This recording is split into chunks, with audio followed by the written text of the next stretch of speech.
بسم اللہ الرحمن الرحیم۔ حضرت ابوبکر صدیق رضی اللہ تعالیٰ عنہ اور ابن داغنہ۔ حضرت ابوبکر صدیق رضی اللہ عنہ نے بھی حبشہ کی طرف ہجرت کی، مگر جب آپ مقام بزق الگماد میں پہنچے تو قبیلہ کارا کا سردار مالک بن داغنہ راستے میں ملا اور دریافت کیا کہ کیوں اے ابوبکر کہاں چلے؟ آپ نے اہل مکہ کے مظالم کا تذکرہ فرماتے ہوئے کہا کہ اب میں اپنے وطن مکہ کو چھوڑ کر خدا کی لمبی چوڑی زمین میں پھرتا رہوں گا اور خدا کی عبادت کرتا رہوں گا۔ ابن داغنہ نے کہا کہ اے ابوبکر، آپ جیسا آدمی نہ شہر سے نکل سکتا ہے نہ نکالا جا سکتا ہے۔ آپ دوسروں کا بار اٹھاتے ہیں، مہمانان حرم کی مہمان نوازی کرتے ہیں، خود کما کما کر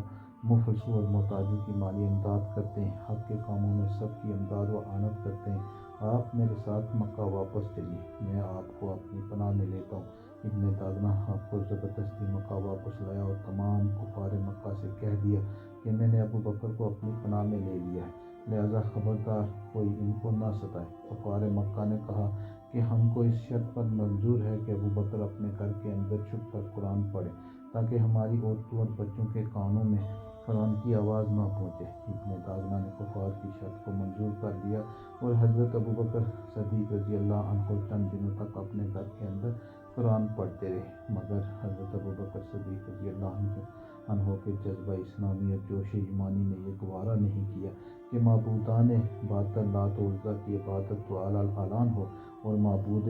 برحق اللہ تعالیٰ کی عبادت گھر کے اندر چھپ کر کی جائے۔ چنانچہ آپ نے گھر کے باہر اپنے صحن میں ایک مسجد بنا لی اور اس مسجد میں اعلان نمازوں میں بلند آواز سے قرآن پڑھنے لگے اور کفار مکہ کی عورتیں اور بچے بھیڑ لگا کر قرآن سننے لگے۔ یہ منظر دیکھ کر کفار مکہ نے ابن داغنہ کو مکہ بلایا اور شکایت کی کہ ابوبکر گھر کے باہر قرآن پڑھتے ہیں، جس کو سننے کے لیے ہماری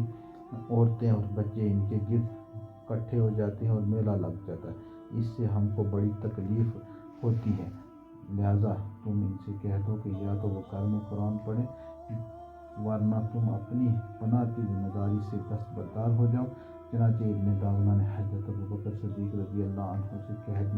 کہا کہ اے ابوبکر، آپ گھر کے اندر چھپ کر قرآن پڑھیں ورنہ میں اپنی پناہ سے کنارہ کش ہو جاؤں گا۔ اس کے بعد کفار مکہ آپ کو ستائیں گے تو میں اس کا ذمہ دار نہیں ہوں گا۔ یہ سن کر حضرت ابوبکر صدیق رضی اللہ عنہ نے فرمایا کہ اے ابن داغنہ، تم اپنی پناہ کی ذمہ داری سے الگ ہو جاؤ، مجھے اللہ تعالیٰ کی پناہ کافی ہے اور میں اس کی مرضی کا راضی کا رضا ہوں۔